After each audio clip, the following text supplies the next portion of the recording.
내 마음의 현주소. 설교 제목만 봐도 어떤 설교가 될지 다 아시겠죠. 저도 잠언 말씀을 전번 주부터 이제 계속 묵상을 하면서 많이 찔렸습니다.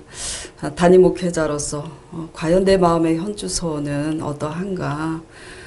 데살로니가 전후서 말씀을 묵상할 때는 극한의 환난 가운데에서도 오히려 기뻐하는 데살로니가 교인들과 사도 바울을 보면서 또 제가 많이 찔리고 도전을 받고, 택배 물건을 우리가 받으려면 주소가 정확해야 되겠죠. 주소를 분명히 가르쳐 주어야 합니다. 이같이 우리도 믿는 자로서 살아계신 하나님께 구원의 선물을 받으려면 주소가 분명해야 돼요. 무슨 얘기냐면 마음의 소속이 분명해야 합니다. 두 마음을 가진 자에게 하나님께서 선물을 줄 수가 없습니다. 잠언 말씀은 계속해서 공통적인 말씀이에요. 두 종류로 나뉘어져요. 악한 자의 그 입술이 어떻게 패려하고 그의 행동이 얼마나 미련한지를 계속해서 거듭 말씀하고 계시고, 의인의 말과 행동은 깊은 샘물과 같아서 어떻게 많은 사람들을 유익하게 하고 있는지를 계속 거듭 밝히고 있는 말씀입니다. 그런데 그 사람의 그 입술에서 나오는 그 말이 얼마나 악하고 의로운지는 그 사람의 어디서부터 비롯되는 거죠? 마음에서부터 비롯되는 겁니다.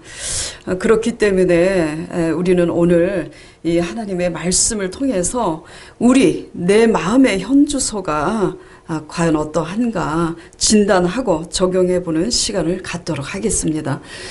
마음이 악하면 하나님을 속일 수가 없고요. 마음이 약하면 악한 열매를 맺게 되어 있고 결국 5년, 10년 지나면 하나님의 징계를 받게 되어 있습니다. 하나님은 사랑의 하나님이시지만 살아계신 공의의 하나님이십니다. 각 사람의 주소는 다 다르지만 사람들의 취미나 특성을 따라서 찾는 유형의 주소지들이 있습니다. 타락한 자들이 찾는 활락가 주소가 있겠죠. 그리고 마음의 양식을 쌓고자 하는 이들이 찾는 주소는 책방이고 도서관입니다. 범죄자들이 범죄를 하다가 잡혀서 드나드는 주소는 어디겠습니까? 구치소예요. 진리의 자녀들이 찾는 주소지는 교회가 아니겠습니까? 그렇죠?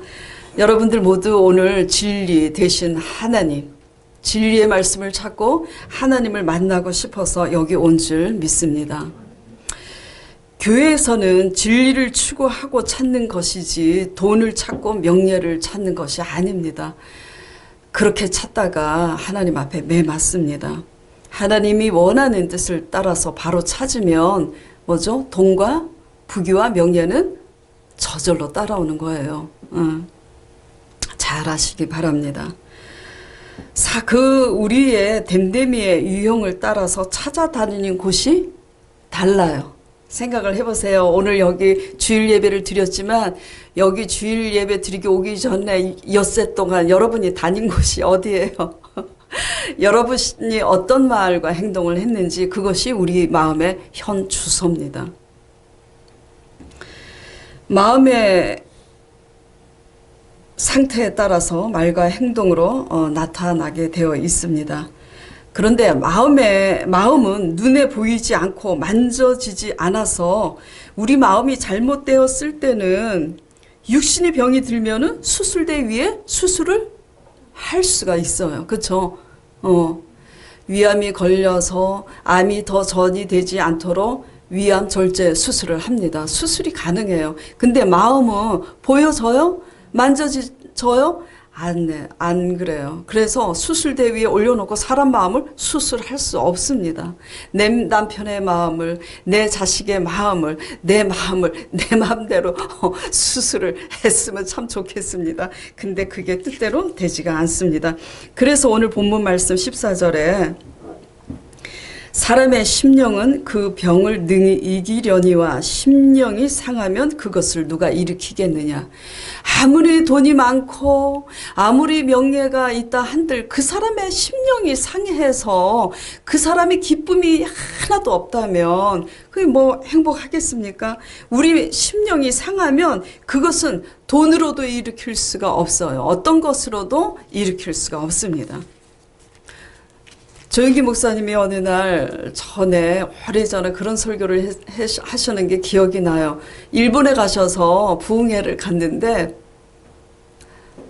이상하게 앞에 앉은 두 부부가 보니까 보기에도 아주 누추하고 가난한 거린과 같이 보였어요. 거지 거린과 같이 보였는데 가장 많이 웃더래요. 그래서 이제 부흥회 끝나고 그 부부에게 당신들이 죄송하지만 뭐 하는 분들이냐 물어봤더니 거린인 거예요. 어떻게 해서 조영기 목사님의 소문을 들었는지 조영기 목사님 부흥성에 참석하게 되었는데 가장 많이 웃으시더라는 거예요. 어떻게 그렇게 웃을 수 있는지 궁금해서 물어봤어요. 가진 것이 있습니까? 하루하루 구걸해서 사는데 잃을 것도 더 이상 없을 정도로 가진 것이 없는데 그냥 잘 웃어요. 그렇죠? 죄송한 얘기인데 우리 그 시집 식구 중에 그 시집 식구에 또 친척 되시는 분인데 그 시청 앞에 큰 빌딩을 가지고 계신 어마어마한 그 부자분이 계셔요. 웃는 걸 한 번도 못 봤습니다. 우리의 행복이 가진 것으로 인해서 행복하고 기쁠 것 같지만 그렇지가 않습니다. 저도 나이가 들면서 그것을 너무 많이 경험하고 있어요. 빨리 경험하시기 바랍니다. 아니, 경험하기 전에 깨닫기 바랍니다. 행복은 우리가 소유한 것에 있지 않아요. 어떤 이의 심령은 많은 아픔과 상처로 병이 들어서 마음의 병동에 갇혀 있기도 합니다. 또 어떤 사람의 심령은 악해서 원망과 불평과 미움이란 감옥에 또 갇혀 있기도 합니다.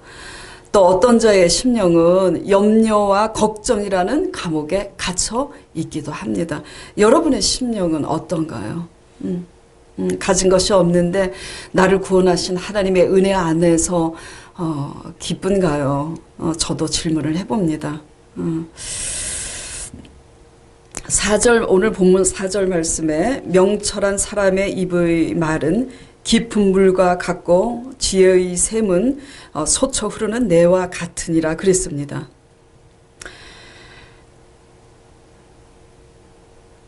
근데 사람보다 우리의 생수의 근원 대신 살아계신 하나님만 하겠습니까? 사람이 아무리 지혜로워서 솟아 흐르는 샘물과 같은 그런 어떤 설교를 잘하고 사람들에게 감동 어린 말을 한다고 해도 진리의 근원 대신 예수 그리스도만 하겠습니까? 우리 살아계신 우리 진리의 근원 되시고 생수의 근원 되신 그 하나님으로 인해서 우리가 갇혀 있고 병들어 있는 우리 심령이 자유해지시기를 바랍니다. 중요한 것은 우리 자신들이 병이 들어 있다는 것을 모른다면 치료가 불가능하겠죠. 죄악으로 타락해 있으면서도 잘못되어 있는지 모른다면은 그 죄악의 감옥에서 나올 필요조차 느끼지 못합니다. 그 환락과 향락 속에서 그것에 탐닉이 되어서 그냥 그렇게 살아가는 것이 즐겁다면 거기에서 나올 필요를 더 이상 느끼지 못해요. 하나님이 때가 되면 또 나오게 하십니다. 근데 스스로 나오는 자가 복된 줄 압니다. 그래서 나올 필요를 그런 제약의 그런 웅덩이에서 나올 필요조차 느끼지 못할 정도로 무감각해져 있고 그렇게 살다가 보면 어느 때가 이릅니까? 하나님의 심판의 때가 이릅니다. 자, 본문 2절 말씀 다시 보겠습니다. 미련한 자는 명철을 기뻐하지 아니하고 자기 의사를 드러내기만 기뻐하느니라. 지금 이 잠언 8장의 말씀은 그냥 말로써 주위 사람들을 힘들게 하고 피곤하게 하고 다툼을 일으켜서 불화를 일으키는 사람, 또 의인은 그 입술의 말로써 화목하게 하는 거, 이거를 지금 비교하면서 이게 교훈을 주고 계시는 말씀이에요. 자, 여기에서 하나님께서 어떤 자가 미련하다고 지금 말씀하고 계세요? 자기의 의사를 드러내기만 기뻐하느니라. 물어보면 빨랑빨랑 대답하시기 바랍니다. 어떤 자가 미련하다고요? 자기의 의사를 예. 듣는 사람이 지금 힘든 상태인지 어떤 상황인지 배려하지 못합니다. 퇴근해서 피곤해하는 배우자를 향해서 그저 하루 종일 기다린 거야. 내가 우리 남편한테 섭섭한 게 너무나 많은데 여희씨 퇴근해서 오기만 해봐라. 내가 얘기해야지. 남편은 피곤해 쩔어서 집에 들어왔어요. 쉬고 싶잖아요. 그런데도 배려는 없이 계속 내 의사만 드러내기를 기뻐합니다. 그 배우자가 집에 빨리 들어오고 싶겠습니까? 들어오고 싶지 않습니다. 이게 실제 얼마 전에 제가 있었던 일인데, 여름에 새벽 기도를 마치고 한 바퀴 돌고 이제 집에 올라가려고 탄천을 이제 돌기 위해서 탄천에 내려가는데 아파트 사이를 지나가게 되었어요. 그때가 7시가 채 안 됐습니다. 주요일날. 다 직장 다니고 여름이니까 아파트 문들이 다 열려 있겠죠. 7시면 일어나지 않은 그 이웃들이 많았을 겁니다. 그런데 어디에서 막 기도하는 소리가 막 들려요. 큰 소리로. 그러면서 막 큰 소리로 찬송을 하는 겁니다. 지금 무슨 말씀인지 알아들으시겠어요? 미련한 자는 내 의사만 드러내기를 기뻐한다고. 자, 그 사람은 뭔가 기쁘니까 찬송을 하는 거겠죠. 그쵸? 그래요, 안 그래요? 그 사람은 지금 자기 마음이 충만한 겁니다. 자기 혼자 충만했지 지금 피곤해서 이웃들이 자고 있는데 이웃에 대한 배려가 있습니까? 없습니까? 없어요. 이게 현실입니다. 우리의 현실입니다. 우리 자신의 현실입니다. 남이 아니라 저 자신의 현실입니다. 이런 상황들, 이러한 배려가 없는 내 의사만 드러내고 나만 좋다고 충만한 이제 이 상태에 대해서 하나님은 뭐라고 말씀하고 계십니까? 미련하다고 말씀하고 계세요. 그런데 문제는 하나님은 미련하다고 계시는데 왜 자꾸 우리 의사만 드러내기를 기뻐합니까? 왜냐하면 우리 자신은 계속 우리의 생각이 내가 더 옳다고 내가 더 낫다고 여기니까 이렇게 자꾸 우리 의사만 드러냅니다. 그렇잖아요. 자, 하나님은 미련하다고 성경에 말씀하고 계시는데 내 마음의 생각은 내가 더 낫다고 생각해서 계속 내 의사를 드러냅니다. 고쳐지겠습니까? 안 고쳐집니다. 안 고쳐져요. 그러면 어떻게 해야 고쳐질까요? 자, 6절, 7절 말씀 또 보겠습니다. 자, 같이 읽어보겠습니다. 미련한 자의 입술은 다툼을 일으키고 그 입은 매를 자청하느니라. 미련한 자의 입은 그의 멸망이 되고 그 입술은 그의 영혼의 그물이 되느니라.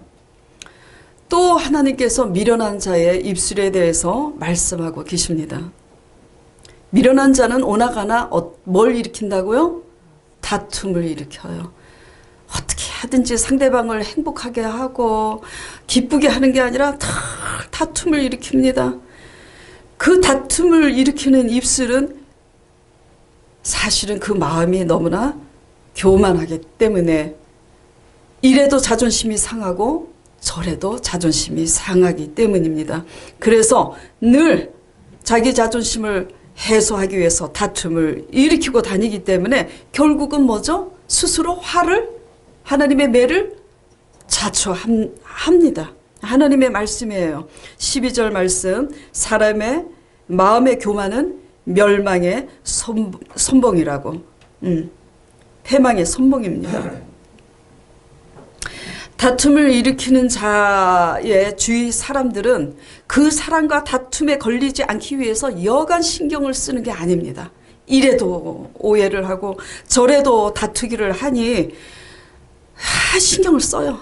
왜냐하면 잘못하면 또 다투게 되니까. 안 그러면 사사건건 다툼을 일으킵니다.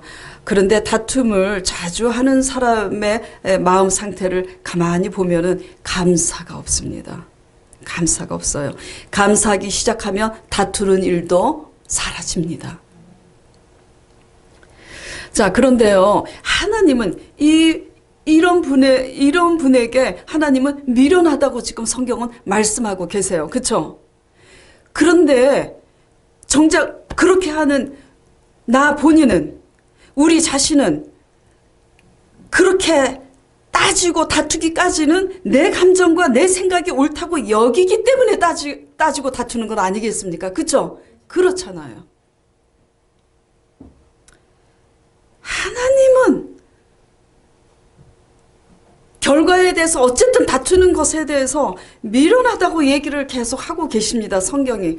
그런데 우리는 계속 내 감정과 생각이 옳다고 따지고 다툽니다. 수술이 되겠습니까? 돼요, 안 돼요? 안 돼요. 안 됩니다. 안 됩니다. 그래서 잠언 27장 22절 말씀에는 이런 말씀이 있습니다. 미련한 자를 곡물과 함께, 곡식과 함께 절구에 넣어서 찌을지라도 그의 미련은 벗어지지 아니하리라고 말씀하고 계십니다. 곡식은 찌어집니까? 안 찌어집니까? 찌어져요. 근데 이런 거는 안 찌어집니다. 어떻게 하죠? 어떻게 해요?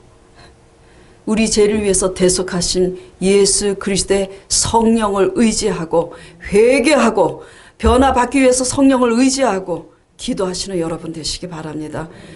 기도밖에는 변화의 유가 없습니다. 그런데 또 기도만 한다고 변화되지 않습니다. 기도하고 말씀과 기도로 거룩하여 지지만 또 한계가 있어요. 무엇을 통해서 플러스 알파, 기도를 통해서 그 다음에 또 하나님께서는 이 우리 마음이 옳다고 해서 이런 것을 계속 반복하는 우리 마음이 수술이 안 됩니다. 우리 마음도 수술이 안 되는데 우리가 누구를 수술하겠습니까? 내 자식을 수술하겠습니까? 배우자를 수술하겠습니까? 성도를 수술하겠습니까? 안 돼요. 다만 전능하신 하나님께서 우리를 수술하시기 위해서 하시는 일들이 있습니다. 실패를 허락하시고 더 나아가서 멸망과 패망이라는 매를 드십니다. 고난과 환난의 매를 통해서 우리는 뭐죠? 바뀌어져 가는 거예요. 선물만 너무 좋아하다가 죽습니다. 하나님이 허락하신 고난과 연단의 매를 하나님의 의도 속에서 아멘하고 받아들여서 우리 모두 깨닫기를 바랍니다. 죽어도 고쳐지지 않는 우리 자신과 같은, 잘 들으셔야 돼요. 죽어도 고쳐지지 않습니다. 그런 우리 자신이 악합니다. 그렇죠? 그래서 오호라 공고한 자로다. 사도 바울 선생님도 그렇게 하셨어요. 우리가 사도 바울 선생님보다 낫겠습니까? 죽어도 고쳐지지 않는 우리 자신과 같은 악한 자를 붙이셔서 결국은 고통 가운데 이르게 하시고 패망에도 뭐죠? 이르게 하십니다. 그렇게 해서라도 고치시는 거예요. 그렇게 해서라도. 하나님은 고치시는 하나님이신데 우리 힘으로 고쳐지지 않아요. 21절 다 같이 보겠습니다. 죽고 사는 것이 혀의 건세에 달렸나니 혀를 쓰기 좋아하는 자는 그 열매를 먹으리라. 혀를 써야 하지만 아무리 좋은 혀라도 좋은 말이라도 상황과 때를 따른 배려가 없으면 그것은 아무 소용이 없습니다. 사람은 죄의 본성을 갖고 태어나기 때문에 아주 지독할 정도로 우리 자신이 죄된 모습은 대부분 언제 알게 되냐면 그 모든 끝에서 알게 됩니다. 실패의 끝에서 알게 되고 환란의 끝에서 알게 되고 환란의 패망의 정도는 다르겠지만 그 모든 끝에서 알게 됩니다. 상대방의 허물과 티끌은 잘 보여요. 너무나 잘 보입니다. 무슨 은사를 받았는지 제 얘기입니다. 잘 보입니다. 그런데 내 들보는 너무 큰데도 내가 더 낫다는 것 때문에 그 내가 더 낫다는 내 자아 때문에 내 자아가 너무 크고 강하기 때문에 보질 못합니다. 저도 제 자아가 그렇게 크고 강한지를 정말 몰랐습니다. 아니 정말 몰랐습니다. 뭐 겸손한 척하는 게 아니라 정말 몰랐습니다. 끔찍합니다. 내가 믿음이 있었기 때문에 그 믿음으로 말씀을 얼마나 잘 깨닫겠어요. 하나님께서 믿음을 주셨으니까 그 믿음으로 말씀을 잘 분별합니다. 그래서 열심히 잘 가르칩니다. 못 가르치는 게 아니에요.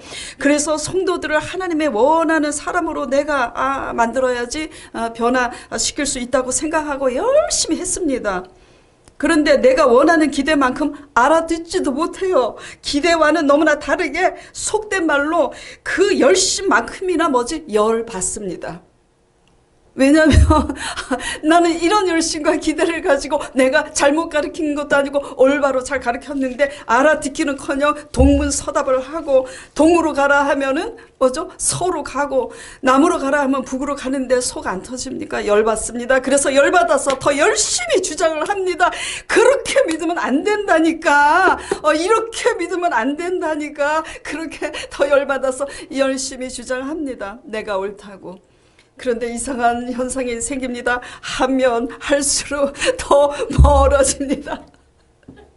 이게 참 부끄러운 얘기입니다.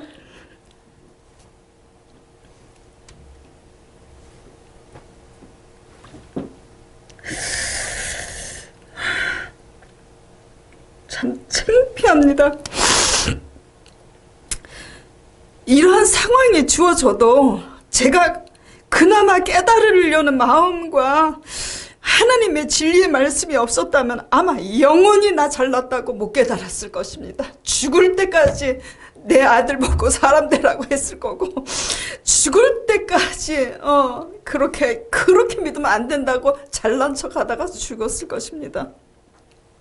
나중에야 깨달았어요. 아무리 좋은 말과 자랑일지라도 상대방을 배려하지 않고 존중이 여기지 않는 그 열심은 미련한 거고 교만이라는 것을 그걸 알게 되었습니다. 뭐가 알게 했다고요?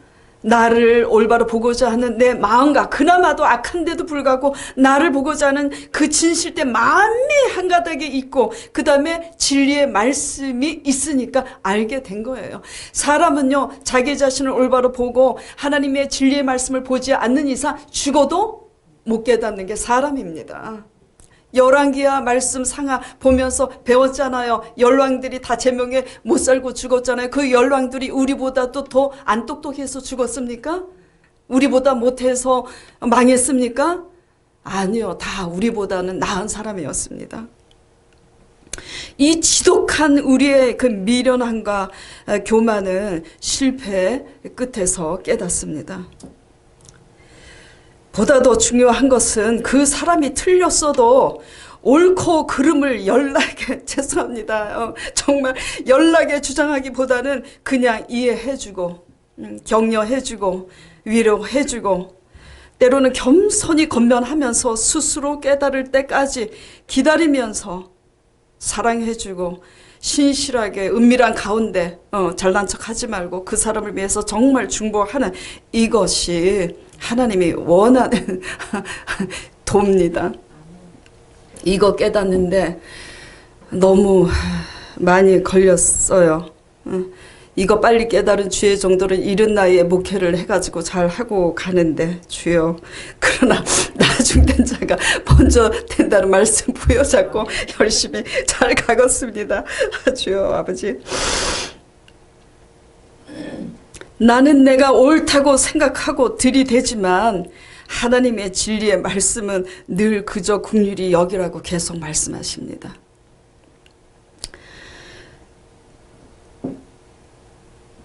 우리의 자아가 너무나 크면 클수록 오랜 시간이 걸립니다. 그리고 꼭 덧붙여 드리고 싶은 말씀은 그럼에도 불구하고 하나님께서 저를 통해서 이 교회를 세우셨다는 거 여러분 잊지 마시기 바랍니다. 잊지 마시기 바랍니다. 왜냐하면 저와 같은 자들에게 하나님께서 이 복음을 전하게 하셔서 회개케 하려고 세우신 것입니다. 대부분 그렇게 믿더라고요. 저 잘 믿는다고 생각했어요. 다 자기 잘 믿는다고 지멋에 삽니다. 그쵸? 이거 전하라고 하나님이 세우셨습니다. 그 다음에 또 제가 이런 저를 보고 잘못을 뉘우치고 회개하고 변화해 가고 있기 때문에 참 부족하지만 그렇기 때문에 하나님이 세우신 줄 믿습니다. 우리가 아무리 약해도 진리의 말씀을 통해서 회개하는 자를 하나님은 사용하시고 그런 우리를 통해서 하나님은 일을 하십니다. 깨닫는 여러분 되시기를 축원합니다. 신앙은 내 지식과 내 능력으로 내 주장을 펴서 조급한 마음으로 썽을 내서 내 욕심으로 어떻게 해보려고 그런 게 신앙이 아닙니다. 알아도 알지 못하는 자처럼 겸손함으로 불쌍히 여기고 긍휼히 여김으로써 화목할 줄 알고 오래 참는 경건의 훈련이 바로 우리의 신앙입니다. 우리는 우리가 더 낫다고 여기고 옳다고 여기는 것으로서 하나님의 뜻을 망칩니다. 바리새인들이 그랬고 또 저는 바리새인이 아니라고 생각했는데 바리새인이었습니다. 날마다 저 자신을 돌아봅니다. 아슬아슬합니다. 하나님께서는 이 같은 우리 자아의 큰 아성과 아집을 무너뜨리고 구원하시기 위해서 우리 마음과 행동을 저울추에 달아보시고 그 근수 따라서 우리를 심판하시고 우리의 마음을 연단하시는 하나님이심을 알아야 합니다.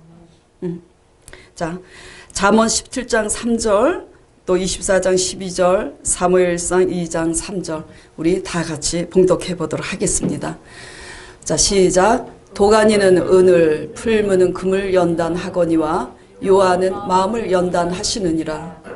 너가 말하기를 나는 그것을 알지 못하였노라 할지라도 마음을 저울질 하시는 이가 어찌 통찰하지 못하시겠으며 어찌 알지 못하시느냐 그가 각 사람의 은혜로 보응하시리라. 심히 무한한 말을 가져오지 말것이며 오만한 말을 너희 입에서 내지 말지어다. 여호와는 그의 하나님이시라 행동을 바라보시느니라. 아이고 참. 하나님은 우리가 하나님의 의를 위해서 우리의 죄악을 위해서 흘린 눈물을 달아보십니다. 우리의 자아를 깨트리기 위해서 씨름하는 또한 그 무게를 달아보시기도 합니다. 소외되고 가난한 자들을 위해서 얼마나 수고하는지 달아보시기도 합니다. 아이고 이쁘게 화장했는데 눈물이 자꾸 나오네. 자, 무게를 달아보시니 그 무게가 달릴 게 없습니다. 너무도 부족하고 내 자랑과 내 정력과 내 멋에 겨워서 내 향락에 치여서 산 것밖에는 삶의 무게가 달리는 게 없어요. 하나님께서 우리 인생의 삶의 무게를 저울질 하셔서 달아봅니다. 그래서 그 마지노선에서 하나님은 우리를 징계하십니다. 살리기 위해서. 우리가 정말 믿으면 그 믿음의 실상을 볼 수 있기 때문에 미리 선포하게 돼요. 제가 여태까지 선포해서 그대로 되지 않았습니까? 저는 울고 있는데 강존다서는 뭐가 그렇게 즐거운지 저를 쳐다보면서 울고 있습니다. 자, 늘 염려와 걱정 어린 생각과 말만 한다면 그것이 또한 그 사람의 현 마음의 주소입니다. 또 날마다 우리가 뱉는 말이 돈 버는 얘기밖에 없으면, 죄송합니다. 누가 생각이 나서 그래요. 없으면 그 자의 관심사는 뭐죠? 돈이 아니고 그것이 바로 우리 마음의 현주소입니다. 우리 회개해야 됩니다. 그런 우리 마음 가운데 하나님께서 들어와서 일하실 수가 없습니다. 주여, 아이고 이거 왜 이래. 들어오실 수가 없어요. 염려와 근심과 돈으로, 내 자랑으로 그냥 가득 차 있으니 들어오실 수가 없습니다. 우리는 참 포도나무 대신 예수 그리스도께 붙여진 가지인데 들포도가 가득합니다. 하나님께서 그 가지를 어떻게 하겠습니까? 어떻게 하겠습니까? 자, 야고보서 3장 4절 12절 말씀 보겠습니다. 제가 읽어보겠습니다. 4절에 또 배를 보라. 그렇게 크고 광풍에 밀려가는 것들을 지극히 작은 키로 사공의 뜻대로 운전하느니. 배가 엄청나게 크지만 사공이 그 운전하는 그 배의 키로 인해서 그 배가 갑니다. 이와 같이 우리 혀도 우리 지체 중에서 가장 작잖아요. 그렇죠? 그런데 우리 이 입술의 혀가 어떻게 하느냐에 따라서 불이 되기도 합니다. 어떻게 작은 불이 어떻게 많은 나무를 태우는지 초가상간 다 태우는 거예요. 혀는 곧 불이요. 불의의 세계라. 혀는 우리 지체 중에서 온몸을 더럽히고 생의 바퀴를 불사르나니 그 사르는 것이 지옥불에서 나느니라. 8절에 보겠습니다. 혀는 능히 길들일 사람이 없으니 쉬지 아니하는 악이요 죽이는 독이 가득한 것이라. 9절 보겠습니다. 이것으로 우리가 주 하나님을 찬송하고 이것으로 하나님의 형상대로 지음을 받은 사람을 저주하니 한 입으로 찬송과 저주가 나는도다. 내 형제들아 이것이 마땅하냐고 지금 말씀하고 계십니다. 샘이 한 구멍에서 어찌 단물과 쓴물을 내겠냐고. 그래서 12절 말씀에 참 포도나무 대신 예수 그리스도께 붙여진 가지가 포도 열매를 맺어야 되는데 지금 그렇지 못함에 대해서 말씀하고 계시는 겁니다. 신앙생활을 하면서 우리 마음의 현 주소가 과연 어떠한지 돌아보시는 여러분 되시기 바랍니다. 내 자랑으로 가득하지는 않은지,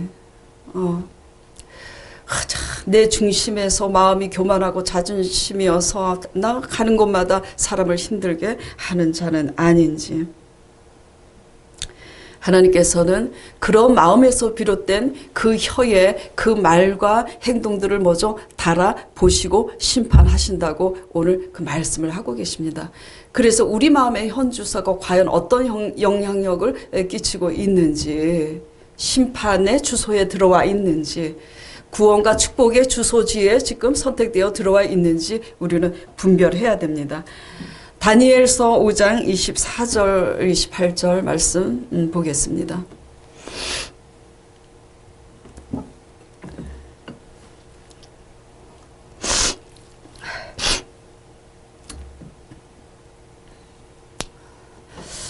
잘 들으세요.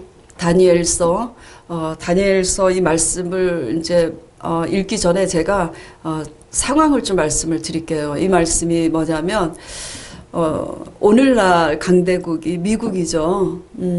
그 당시 강대국이 바벨론이었습니다.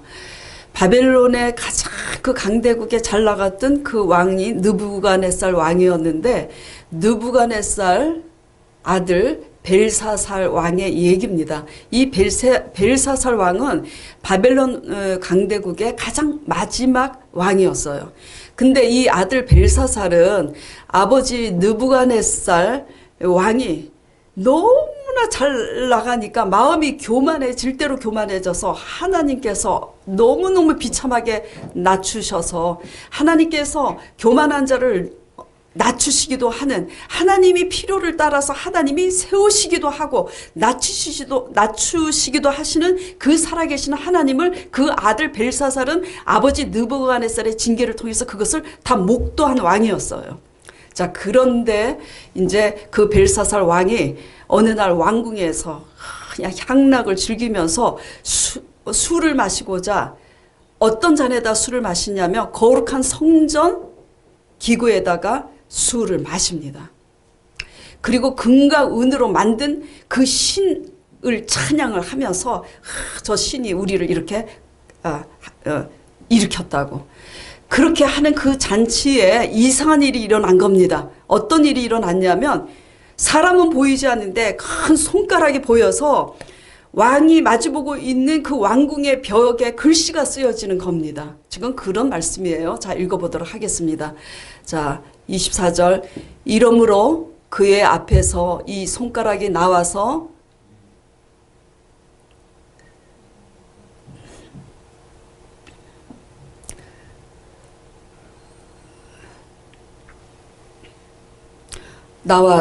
나와서 이 글을 기록하였나이다. 기록한 글자는 이것이니 곧 메네 데겔 우바르시니라. 그 뜻을 해석하건대 메네는 하나님이 이미 왕의 나라의 시대를 세워서 그것을 끝나게 하셨다. 한마디로 무슨 얘기냐면 메네라는 뜻은 당신 벨사살 왕의 나라는 이미 끝났다. 이걸 지금 누가 해석하고 있냐면은 하나님의 신에 감동한 다니엘이 지금 이거를 해석해서 왕 앞에 불려와서 해석하고 있는 거예요. 그 다음에 27절에 데겔은 같이 읽어보겠습니다. 데겔은 왕이 저울에 달려서 부족함이 배웠다 하며, 제가 오늘 말씀을 마음의 현주소라는 그 제목을 가지고 말씀을 드리면서 하나님께서는 우리 마음을 저울추에 달아보신다 그랬잖아요. 하나님을 믿노라 하면서도 우리의 삶의 무게가, 우리 마음의 현주소가 우리의 관심사를 따라서 하루 종일 말하고 찾아가게 돼 있잖아요. 달아보니까 하나님의 의를 위해서 우리의 자아를 깨트리기 위해서 씨름하고 눈물을 흘린 삶의 무게는 없는 겁니다. 내가 가진 그 건세와 부로 가난하고 소외된 자를 돌아본 삶의 헌신의 무게는 없는 겁니다. 너무나 가벼워요. 자기 자랑과 자기 교만과 자기 정욕과 그렇게 사는 거예요. 그러니까 왕이 저울에 달려서 부족함이 배웠다. 미달이라 이거예요. 그래서 28절에 이렇게 해석을 합니다. 베레스, 왕의 나라가 나뉘어서 메대와 바사 사람에게 준 바 되었다 하면이라.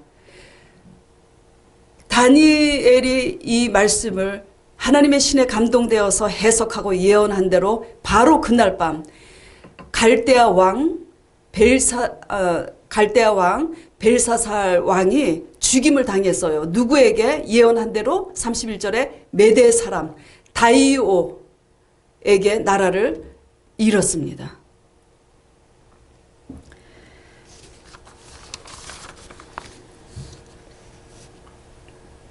하나님은 당장은 아무 일도 안 하시는 것 같죠? 계속해서 아무 일도 안 일어나니까 괜찮겠지 미루다 보면 어느 날 덕과 같이 맵니다. 명심하시기 바라요. 모든 것을 다 잃고 나서 깨닫지 않기 바랍니다. 자, 우리의 부와 명예가 제 아무리 크다고 해도 그것으로 인해서 방종하고 교만하면 하나님의 저울추에 달려져 죽습니다. 한치 앞을 내다볼 수가 없어요.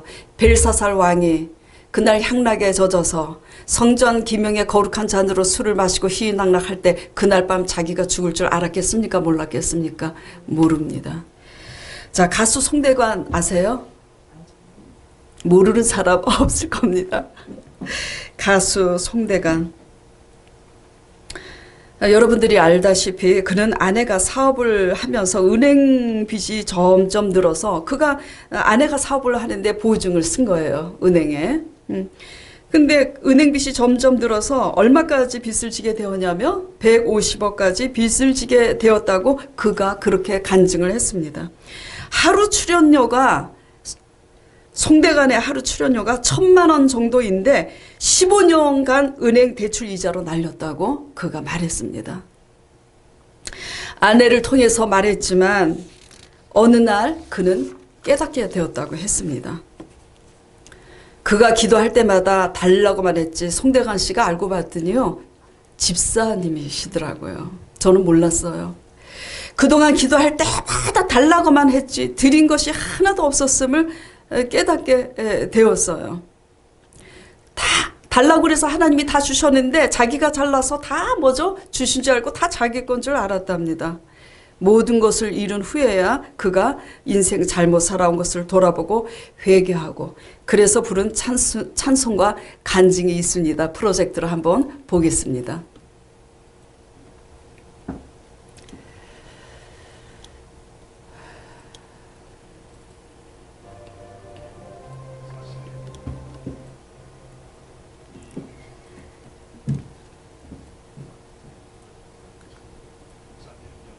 주님의 명령이 없으니까 열심히 배웠습니다. 이틀 만에.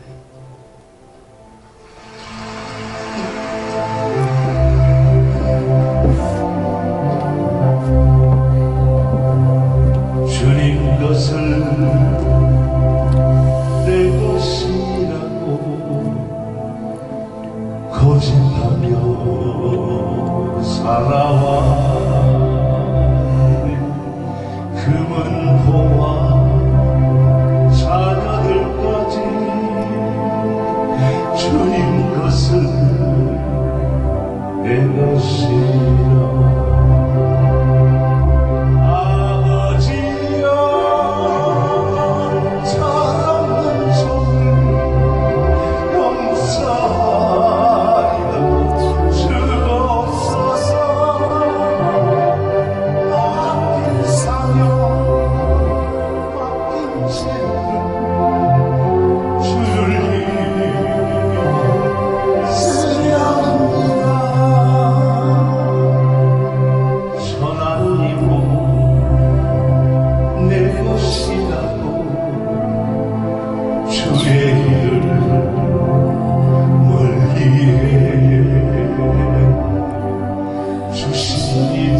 같이 부릅시다. 주님이시여 쓰시도 주님이라. 아버지여 불충한 종을 용서하여 주옵소서. 세상 유혹 다 멀리하고 주의 일만 하렵니다.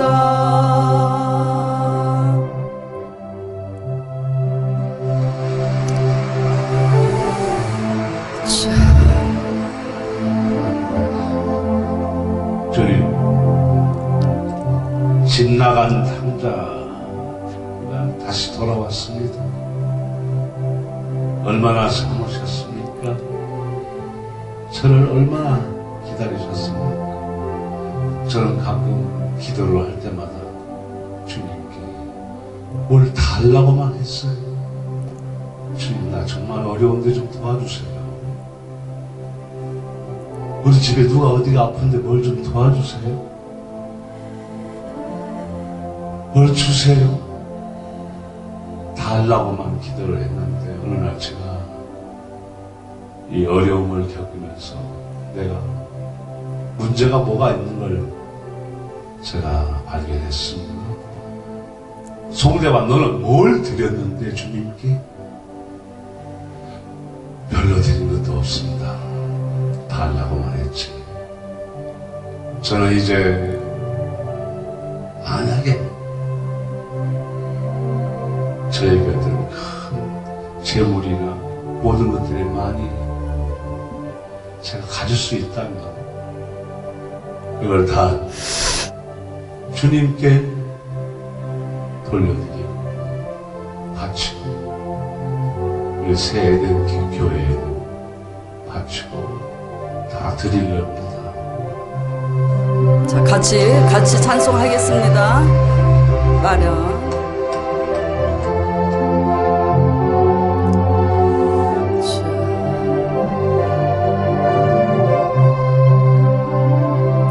주님 사랑 받기만 하고 감사할 줄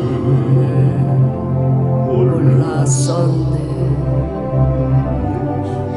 주님 말씀 듣기만 하고 실행하지 못했었네. 아버지여 연약한 종을 용서하여 주옵소서. 주님 명령 순종하면서 주를 위해 살렵니다.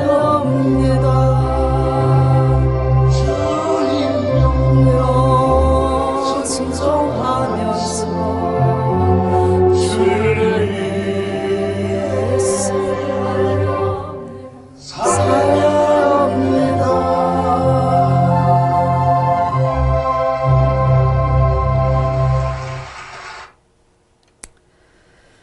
바벨론 왕 벨사살을 그날 밤에 죽이시고 메대 사람 다리오에게 나라를 옮기신 그 하나님께서 송대관 씨가 하나님을 믿으면서 집사인데도 불구하고 다 제 것이냐, 제 뜻대로 달라고만 하고 살았는데 하루에 1,000만 원 정도의 벌이를 하는 사람인데 15년을 은행 대출을 받았다는 이 기가 막힌 얘기와 함께 그가 고백하면서 드린 찬송을 여러분들이 지금 다 같이 봤습니다.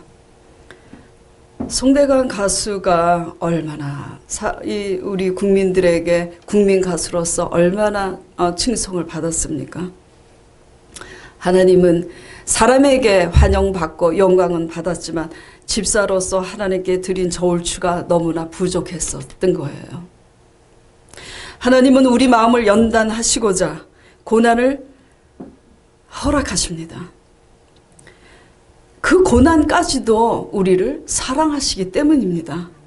우리는 우리 인생의 고난과 역경 속에서 하나님의 의도 안에서 그 고난을 통해 하나님의 의를 깨닫고 나 자신을 깨닫고 낮아지는 지혜를 배우시기 바랍니다.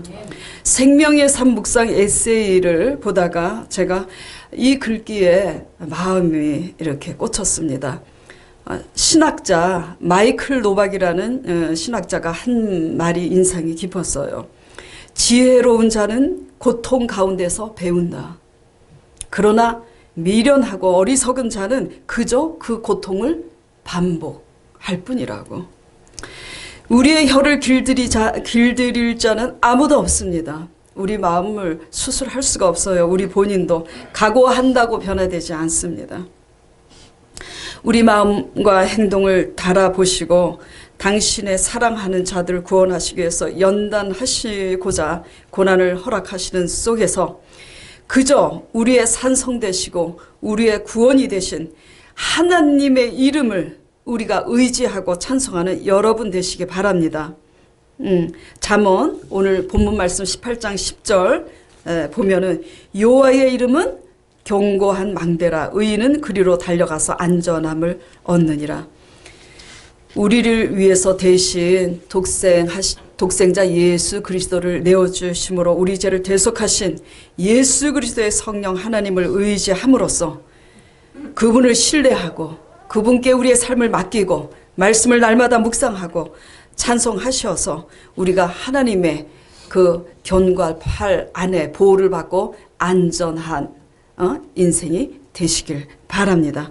자, 오늘 이 말씀을 생각하면서 우리 마음의 현주소는 과연 믿는 사람으로서 어떠한가? 우리의 말과 행실은 어떻게 하고 있으며 어디를 향하고 있는지 돌아보며 또 다짐하는 이 시간을 갖도록 하겠습니다.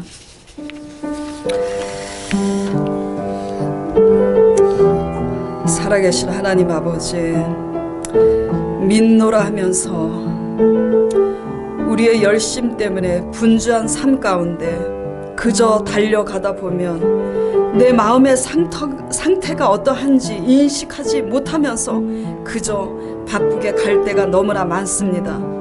우리 마음을 지키지 못해서 내 마음의 자유와 평강과 기쁨은 없음에도 불구하고 그저 열심으로 무엇을 이뤄 보겠다고 하는 우리의 어리석은 마음, 주님 용서하여 주시옵소서. 정신을 차리고 하나님의 진리의 말씀을 통해서 우리 자신의 마음을 점검하여 깨닫고 회개함으로써 하나님의 의를 잘 실천함으로 멸망하지 않고 구원을 받는 우리가 될 수 있도록 우리 성도들과 우리들을 지켜 주시옵소서. 예수 그리스도 이름으로 기도드리옵나이다. 아멘.